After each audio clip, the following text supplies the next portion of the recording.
মাত্র ৩ মাসেই বন্ধ হয়ে যাচ্ছে আরও একটি জনপ্রিয় ধারাবাহিক।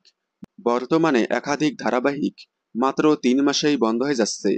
লো টিআরপির কারণেই চ্যানেল ২ থেকে ৩ মাসের মাথায় বন্ধ করে দিচ্ছে।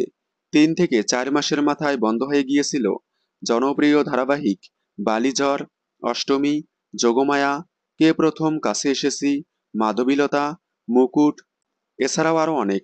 ধারাবাহিকগুলো টিআরপিতে অনেকটাই পিছিয়ে থাকার কারণেই চ্যানেল কোনো নতুন সময় নয়, মাঝপথেই গল্প অসমাপ্ত রেখেই বন্ধ করে দিয়েছিল।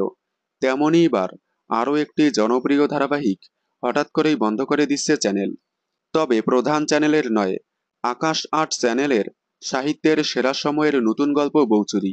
কয়েকদিন আগেই শুরু হয়েছিল বউচুরি, এবার বন্ধ হয়ে যাচ্ছে ধারাবাহিকটি। ধারাবাহিকে প্রধান চরিত্রে দেখা যাচ্ছে জনপ্রিয় অভিনেতা রিয়াজ লস্কর, অয়ন্যা চ্যাটার্জি এবং তানিষ্কা তিওয়ারিকে। আগামী মাসের শুরুতেই বন্ধ হয়ে যাচ্ছে জনপ্রিয় ধারাবাহিক বউচুরি। আপনারা আকাশ আট চ্যানেলের কারা কারা বউচুরি ধারাবাহিকটি দেখেছিলেন এবং ধারাবাহিকটি বন্ধ হয়ে গেলে কতটা মিস করবেন কমেন্টে জানাবেন। বাংলা বিনোদনের সকল আপডেট সবার আগে পেতে চ্যানেলটি সাবস্ক্রাইব করে পাশে থাকা বেল আইকনটি বাজিয়ে দিন। ধন্যবাদ।